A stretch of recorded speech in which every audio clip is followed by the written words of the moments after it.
Bom, e qual o referencial principal, não é o único, mas o principal que a gente usa então nas pesquisas e para investigar e para debater esse assunto? É algo que eu então mencionei como a criminologia desenvolvimental. O que é a criminologia desenvolvimental? É uma abordagem teórico-metodológica que então ela vai se estruturando na criminologia.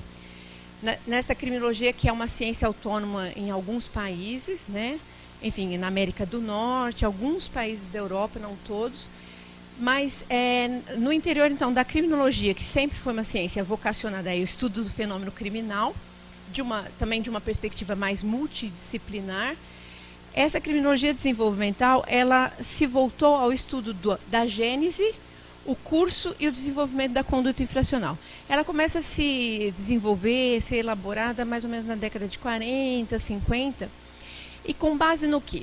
Com base numa observação que foi sendo feita em vários, na verdade, pequenas investigações aqui e acolá, que mostravam o seguinte. Primeiro, que tinha o fenômeno da reincidência. Então, eles diziam, lá na década de 40, o nosso problema não são todos os criminosos, os nossos problemas são os criminosos que reincidem. Isso, então, já apontava na década de 40 para a seguinte questão.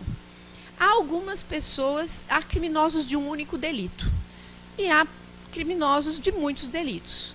Então, começa lá na década de 40, 50, estudos de carreira criminal. Então, os estudos de carreira.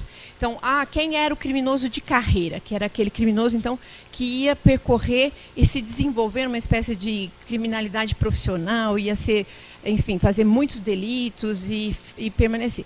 Ao passo que se sabia também, já se observava, tanto a partir de dados oficiais e depois com dados que não são os oficiais, que vai se tornar a metodologia principal nessa abordagem, mas que havia outros criminosos que, na verdade, cometiam um delito, ou era circunstancial, ocasional. Então, que era importante conhecer o desenvolvimento do comportamento ou descrever as trajetórias de comportamento infracional para, inclusive, entender quem, na verdade, as pessoas ou subgrupos que iam desenvolver uma trajetória persistente, ou onde o comportamento iria se repetir e persistir, que fatores estariam associados a essas trajetórias, e aquelas trajetórias talvez de mais curta duração, com menos delitos, na verdade, e também num intervalo de tempo menor, até, na verdade, aquelas trajetórias que não seriam trajetórias, mas que seriam aqueles infratores cujo comportamento teria a característica de comportamento ocasional. Isso é observado a partir de dados oficiais, então são os estudos de carreira criminosa, são os estudos com dados oficiais, dados da polícia, dados da justiça. Tal. Só que os pesquisadores, os criminólogos, rapidamente entendem que o estudo a partir do dado oficial, ele tinha o viés de só estudar quem? De só estudar aqueles que eram pegos pelo sistema.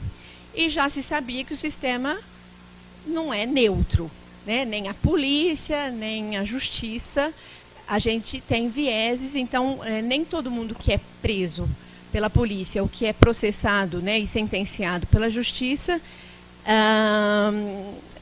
esse número oficial ele não representa exatamente o fenômeno, porque o próprio sistema tem alguns vieses. A gente poderia, por exemplo, até para dar o exemplo mais evidente, nos Estados Unidos há um claro viés étnico, Os negros são mais presos e são mais processados, mais julgados e são sentenciados a sentenças mais longas.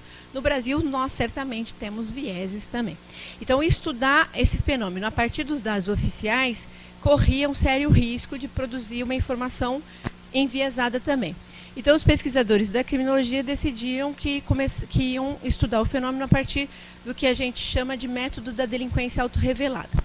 Parece assim meio bizarro, mas é absolutamente eficiente, que são, na verdade, entrevistas ou questionários que a gente pode passar na população, poderia passar aqui, poderia passar num colégio, poderia passar em qualquer lugar, e pode fazer, na verdade, uma entrevista individual, tete a tete, com um criminoso, criando condições de segurança, sigilo e confidencialidade, onde a gente pergunta, na verdade, tudo o que ele fez em termos de comportamento E são comportamentos que, na verdade, remeteriam a delitos, né, e que, se fossem pegos, seriam passíveis, na verdade, de processo e julgamento.